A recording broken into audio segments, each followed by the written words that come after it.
प्रधानमंत्री नरेंद्र मोदी दादरा एवं नगर हवेली और दामन एवं दीव के 25 अप्रैल के अपने दौरे पर सिलवास शहर में एक मेडिकल कॉलेज का उद्घाटन करेंगे तथा केंद्र शासित प्रदेश में 4,800 करोड़ रुपए से अधिक लागत वाली परियोजनाओं का शिलान्यास व लोकार्पण करेंगे।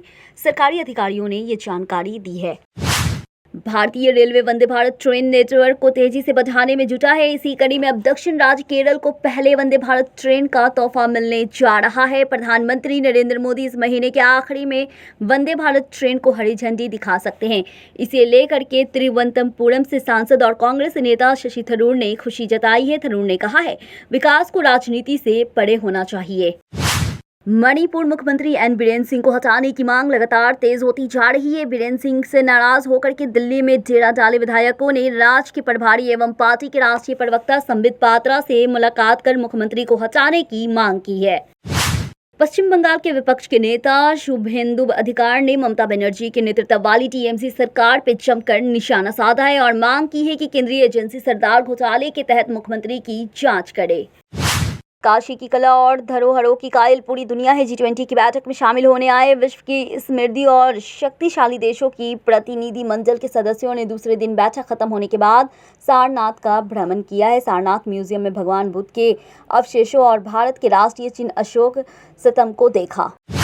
नेपाल के राष्ट्रपति रामचंद्र पौडेल की तबीयत बिगड़ गई है। उन्हें सांस लेने में परेशानी के बाद तत्काल इलाज मुहैया कराने के लिए नेपाल के महाराजगंज स्थित नामी त्रिभुवन यूनिवर्सिटी टीचिंग हॉस्पिटल में भर्ती कराया गया था। हालांकि स्थिति न सुधरने के बाद उन्हें दिल्ली के एम्स में शिफ्ट किया जा रहा है। बताया गया है कि पौडेल की जांच में उनके फेफड़ों में संक्रमण की बात सामने आई है। कांग्रेस में पहले तो उच्च स्तर पर खींचातानी चल रही थी, लेकिन अब जमीन स्तर पर काम करने वाले कार्यकर्ता भी अपने आप को ठगा सा महसूस कर रहे। कांग्रेस पार्टी में लगातार चल रहे घमासान में आहत होकर कोटा के देहात जिला कांग्रेस सेवा दल के जिलाध्यक्ष और कांग्रेस के वरिष्ठ नेता मनोज दुबे ने अपने पद से इस्तीफा दे दिया है। प्रदेश में सत्ता के लिए संघर्ष करने वाले नेताओं पर गहरा रोष जताया जा रहा है। राजस्थान के कोटा जिला में पिपलदा विधानसभा क्षेत्र से कांग्रेस विधायक रामनारायण मीणा ने मंगलवार को अपनी ही सरकार के मंत्रियों पर भ्रष्टाचार का आरोप लगाते हुए कहा है कि इन मंत्रियों में से कुछ भ्रष्टाचार में डूबे हुए हैं। उन्होंने कहा है, ये उनकी समझ से परे है कि मुख्यमंत्री की कमजोरी है या मजबूरी की वो ऐसे मंत्री नहीं हटा पा रहे हैं। माफिया अतीक अहमद प्रयागराज के करेली इलाके में मुसलमान को बसाने के लिए लगातार जमीनों पर कब्जा कर रहा था। वह बीते कुछ सालों से इस इलाके की जनसंख्या की बदलने की कवायद में जुटा था। दरअसल अतीक और उसके गैंग प्रयागराज के कुछ इलाकों में डेमोग्राफी बदलना चाहते थे। इसी वजह से अतीक अपने शूटरों को भी इन इलाकों में बसाता था ताकि उसका दबदबा और सुरक्षा कवच बरकरार रहे। पूर्व सांसद और माफिया अतीक अहमद और उसके भाई अशरफ की हत्या मामले में पुलिस तीनों हत्यारों से जांच पड़ताल करने में जुटी है। शुरुआती जांच में अब तक ये साफ हुआ है कि तीनों हत्यारे कांस्टेबल किलर्स थे, जिसके बाद पुलिस ये पता लगाने की कोशिश में जुटी है कि अतीक अहमद और अशरफ की हत्या की सुपारी किसने दी थी। शाइस्ता परवीन इस वक्त उत्तर प्रदेश में मोस्ट वांटेड है। पुलिस के खौफ से वो पति अतीक अहमद और बेटे असद अहमद के जनाजे में भी शामिल नहीं हो सकी। गुज़रे सालों में शाइस्ता एक बिल्कुल ही अलग शख्सियत में तब्दील हो गई। पुलिस वाले की ग्रेजुएट बेटी से अब वो मोस्ट वांटेड बन गई हैं।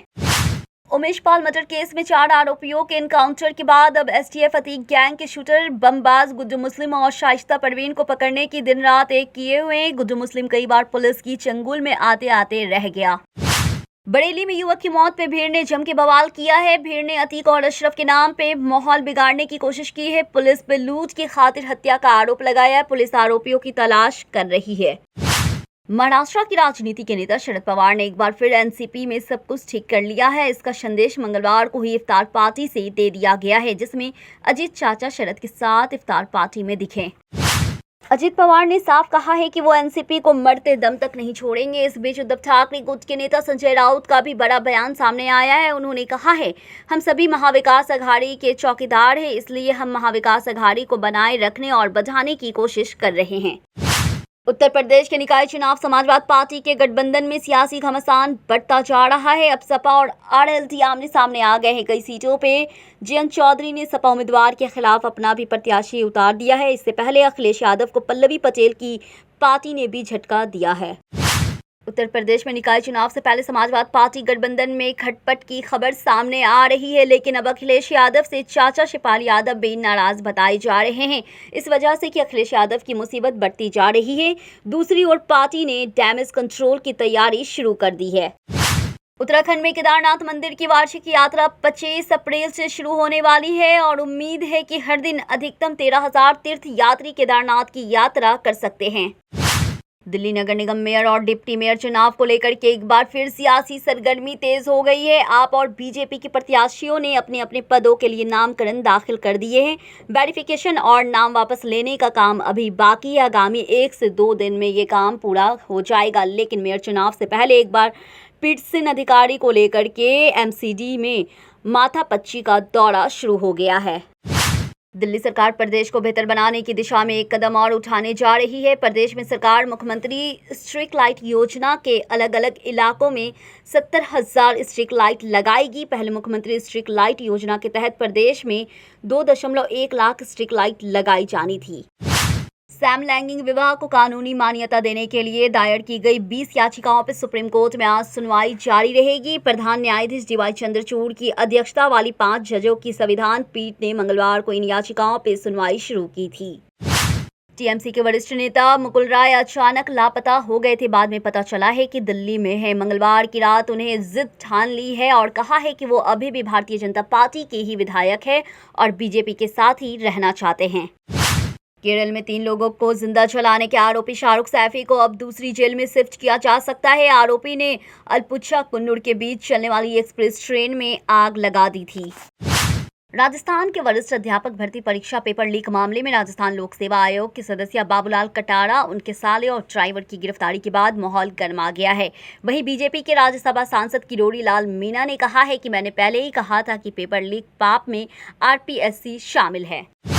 अमेरिका के राष्ट्रपति जो बाइडेन और उपराष्ट्रपति कमला हैरिस की ओर से 2022 में टैक्स रिटर्न के आंकड़े सार्वजनिक कर दिए गए हैं।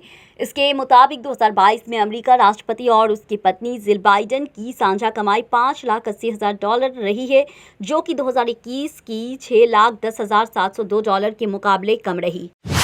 पुणे वासियों के लिए ये अहम खबर है। पुणे के लोगों को कल पानी की दिक्कत का सामना करना पड़ सकता है। आज पुणे शहर के कई हिस्सों में दिन भर पानी की आपूर्ति बंद रहेगी, इसलिए कई पुणे निवासियों के लिए संभल के पानी खर्च करने की अपील की गई है। देश में अप्रैल महीने में भीषण गर्मी का प्रकोप बना हुआ है। देश में कई राज्यों में तापमान 36 डिग्री के पार पहुंच चुका है, जिसके चलते लोग हीट वेव का सामना कर रहे हैं। हीट वेव गंभीर रूप में देखा जा रहा है क्योंकि इसमें कई तरह की शारीरिक समस्या पैदा होती है। लू लगना समेत हीट स्ट्रोक जो कई बार जानलेवा साबित हो सकता है। असम की 166 साल पुरानी डिब्रूगढ़ जेल में एक वार्ड में इस समय 9 कैदी बंद है, जो कई मायनों में खास है। ये सभी जेल में एकमात्र ऐसे कैदी हैं जिन्हें राष्ट्रीय सुरक्षा कानून के तहत रखा गया है। साथ ही जेल में रखे गए इकलौते सिख कैदी हैं। इन्हें दूसरे कैदियों से बात करने की इजाज़त नहीं है। इन सभी को यहाँ से लगभग 3000 किलोमीटर दूर अमृतसर लाया गया है। जम्मू कश्मीर के किश्तवाड़ जिले में मंगलवार की रात एक महिला के पति ने घरेलू विवाद महिला पे ओपन फायर कर दिया है। गोली चलने से महिला घायल हो गई है। गोली चलने वाले शख्स की पहचान गुलाम हुसैन के रूप में हुई है और वो व्यक्ति रिटायर्ड सैन्य कर्मी है। पत्नी पे गोली चलने के बाद इस व्यक्ति ने 12 बोर की राइफल से गोली मार के खुद की जीवन लीला समाप्त करने का प्रयास किया। चीन की राजधानी बीजिंग के एक अस्पताल में भीषण आग लगने से 21 लोगों की जल के दर्दनाक मौत हो गई है। वहीं 71 लोग को बचाया गया है। हादसा इतना भयानक था कि आग की लपेट और धुएं का गुब्बारा दूर तक देखा जा सकता है। सूचना पर पहुंची फायर ब्रिगेड ने किसी तरह आग पे काबू पाया। आईपीएल 2023 में आज राजस्थान रॉयल्स और लखनऊ सुपर जायंट्स के बीच भिड़ंत होगी। दोनों टीम के बीच ये मुकाबला जयपुर के सवाई मानसिंह स्टेडियम में खेला जाएगा। इस मैच में दोनों टीमों के बीच कांटे की टक्कर देखने को मिलेगी। राजस्थान रॉयल्स की टीम जीत की हैट्रिक लगा चुकी है, वहीं लखनऊ की टीम इस मुकाबले के जरिए वापसी करना चाहेगी।